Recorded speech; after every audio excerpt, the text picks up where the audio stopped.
Pasca reformasi, Indonesia dihuni oleh berbagai macam kelompok, aliran, serta organisasi yang tidak semua di antara mereka mencintai Indonesia, meneguhkan Pancasila, atau merawat kebinekaan. Di antara mereka ada yang ingin mengganti Pancasila sebagai dasar negara, ada yang ingin mengganti sistem demokrasi dengan sistem khilafah, ada yang ingin menghilangkan nasionalisme sebagai kekuatan utama rakyat Indonesia, ada yang ingin merubah cara beragama yang moderat menjadi cara beragama yang kaku, hitam putih, halal haram, dan sejenisnya. Oleh sebab itu, salah satu kekuatan Indonesia adalah negaranya tidak berasaskan salah satu agama, misalnya Islam, tetapi asas negara Indonesia adalah Pancasila, di mana negara tidak acuh tak acuh terhadap civil society, organisasi atau kelompok, tetapi tidak membiarkan begitu saja. Kalau ada di antara mereka yang ingin mengubah, mengganti, serta memiliki indikasi untuk merusak atau melakukan instabilisasi nasional,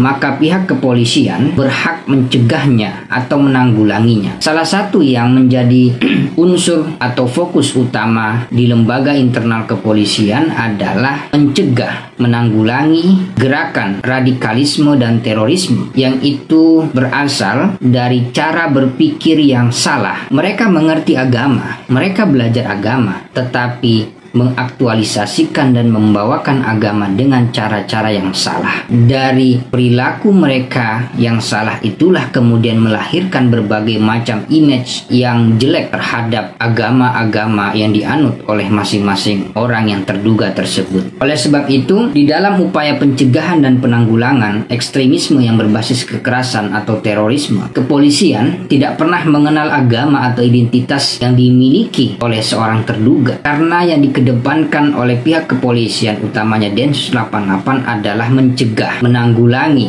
dan berupaya semaksimal mungkin agar orang-orang tidak seenaknya sendiri di dalam membajak dan mengkapitalisasi agama untuk kepentingan kelompok atau afiliasi yang mereka anut, yang itu merugikan negara kesatuan Republik Indonesia. Banyak narasi yang mengatakan bahwa kepolisian melakukan penangkapan ketika orang ingin melakukan ibadah, atau narasi yang mengatakan bahwa orang yang terlihat tampak soleh di masyarakat ditangkap oleh polisi. Narasi begini harus kita luruskan. Mengapa? Karena penangkapan yang dilakukan oleh Densus 88 atau pihak-pihak terkait tidak mengenal agama orang yang ditangkap. Mereka menangkap siapa saja. Oleh sebab itu, data yang ada di Indonesia adalah mau dia Islam, mau dia Kristen, mau dia apapun agama yang dia anut, semua ditangkap oleh pihak kepolisian dengan catatan mereka terindikasi dan terafiliasi dengan kelompok terlarang atau kelompok yang dinyatakan teroris, tidak saja oleh pihak pemerintahan Indonesia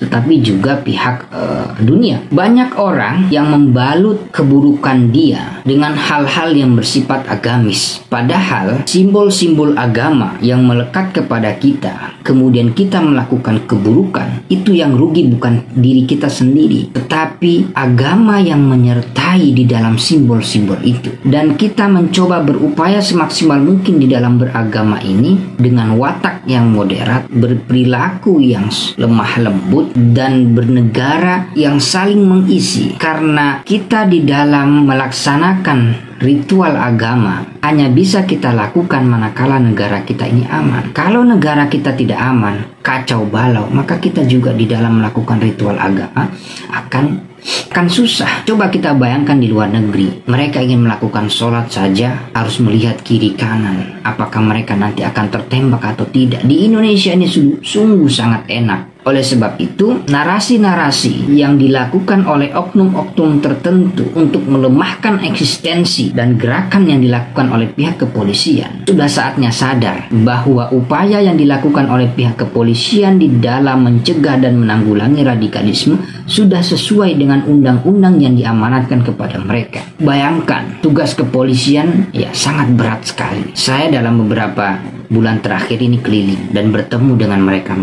Ada seorang terduga teroris, mereka ditangkap. Setelah mereka ditangkap, dia masuk ke pengadilan, maka disambut oleh lembaga institusi lainnya untuk direhabilitasi, atau terduga Jika berkenan maka ikut program deradikalisasi. Setelah mereka menjalani masa hukuman yang ditetapkan oleh lembaga negara, mereka masih diayomi. Mereka diberikan sesuatu agar tercipta di dalam diri dia mandiri dan menggunakan segala hal-hal yang ada pada diri dia untuk sesuatu yang baik. Misalnya mereka memiliki keahlian dalam memperbaiki alat-alat yang bersifat teknis, maka mereka diberikan wadah agar keahliannya dipergunakan sebaik-baiknya dan untuk kemaslahatan diri dia dan masyarakat. Tidak sampai di situ juga, polisi atau pihak kepolisian merangkul dia agar eksklusivitas di dalam diri dia tanam secara dalam-dalam dan tercipta inklusivitas di dalam diri dia. Jadi, kalau kita bayangkan kita menjadi seorang polisi, itu sangat berat. Artinya apa? Pihak kepolisian seperti Densus 88 kerjanya tidak saja menangkap. Rentetan pasca penangkapan itu sangat banyak dan itu coba mereka terus lakukan.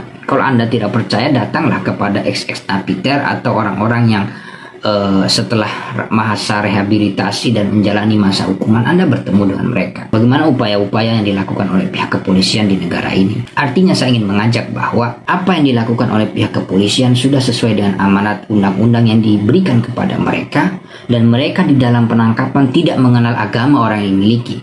Mau dia Islam, mau dia Nasrani, mau dia Yahudi, mau apa kek agama dia, selama dia terduga dan waktu yang sudah memungkinkan untuk operasi penangkapan, maka dilakukan penangkapan. Karena memang orang-orang yang terafiliasi dengan kelompok radikal teroris ini, mereka berupaya menutupi laku asli mereka dengan jubah-jubah yang orang menganggap diri dia adalah orang yang biasa-biasa saja. Dan itu memang modus operandi mereka, modus yang dilakukan oleh mereka agar mereka tidak dicurigai oleh sekeliling tempat tinggal mereka atau orang yang sering berinteraksi dengan mereka. Tapi sehebat apapun mereka, pihak kepolisian kita pasti lebih hebat. Kita bersama-sama berkolaborasi di dalam menciptakan stabilitas nasional ini agar gerakan radikalisme dan terorisme makin lama ini makin bisa kita patahkan dan upaya meminimalisir gerakan ini akan tercapaikan.